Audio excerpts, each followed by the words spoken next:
गुरुदेव कौन, अगर अपने अधिकार के लिए अपने निजी जनों से ही लड़ना पड़े और हमारे मन में उनके प्रति कोई रोष उत्पन्न हो तो क्या इससे राधा नाम रूपी धन में हानि होगी? मेरा स्वभाव ऐसा है कि मैं किसी को कष्ट में नहीं देख सकता, नहीं, चाहे मेरा नुकसान नहीं, जैसे कई जगह ऐसा होता है कि रोष करना होता है स्वाभाविक। जैसे गुरु को शिष्य पर दोष दर्शन करते हुए उसको निर्दोष बनाने के लिए कड़ा स्वरूप प्रकट करना पड़ता है।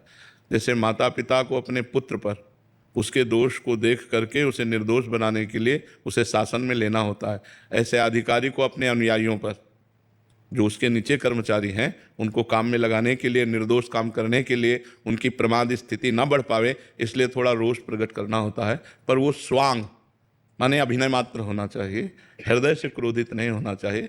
थोड़ी देर के लिए अभिनय हुआ, अभिनय होना चाहिए, ना कि क्रोधित होना चाहिए। क्रोध का अभिनय और क्रोध में अंतर है। निजी जनों से महाराज जी, जैसे कोई जमीन संवाद हो गया या घर परिवार का, उसमें महाराज जी कैसे? हाँ, तो क्रोध का अभिनय करना होगा महाराज जी, लेकिन मैं उनका दिल भी नहीं दुखाना चाहता, मतलब मैं खोना नहीं चाहता हूँ छोटी सी जमीन के लिए या फिर किसी और भी। हाँ, तो छोड़ देना चाहिए, फिर उस विषय को ही छोड़ देना चाहिए कि आपको जो लेना है आप ले लीजिए और शांति से रहिए, आनंद से रहिए। पर कहीं कहीं ऐसा होता है कि अगर ज़्यादा छोड़ते चले जाओ तो आपको ज़्यादा परेशान कर सकते हैं। तो थोड़ा ऐसा भी स्वरूप दिखाना चाहिए कि मतलब मर्यादित जीवन चला जाए। ज़्यादा दया भी ठीक नहीं होती और ज़्यादा कठोरता भी नहीं ठीक होती, तो उचित कठोरता के साथ दया का प्रयोग करें तो अच्छा रहता है।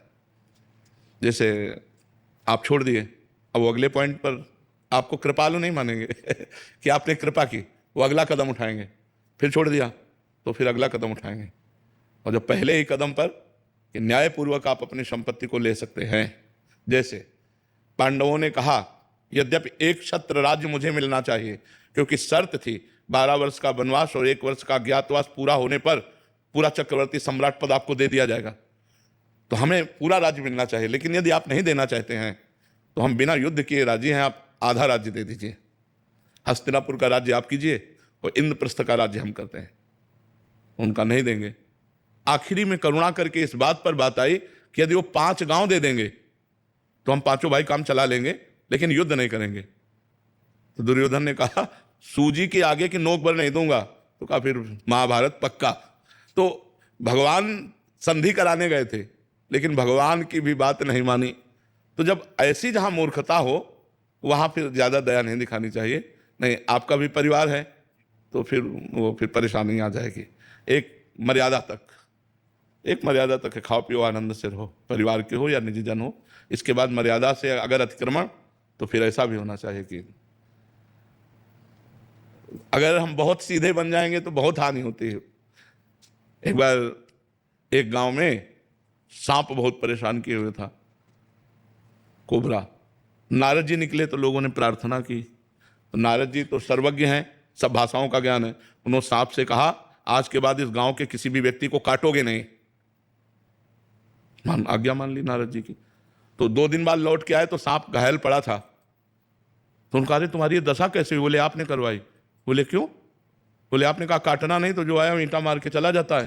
बोले फुसकारने को थोड़ी मना किया था, काटो मती, फुसकार मारो लंबी, तो बस काटो मती, फुसकार मारो फुसकार नहीं मारोगे तो तुम्हें घायल कर देंगे लोग।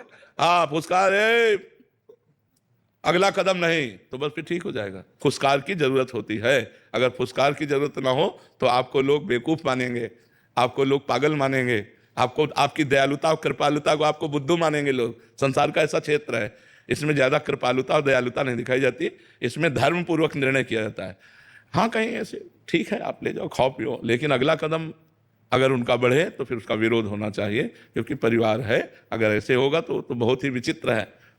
वो चाहते हैं हमारा विरोध करो, तो जो ऐसे चाहने वाली क्रिया करे तो फिर उनको फुसकार वाली, वही नारद जी वाली बात दिखा देनी चाहिए कि फुसकार करना चाहिए, अंदर से क्रोध नहीं करना चाहिए।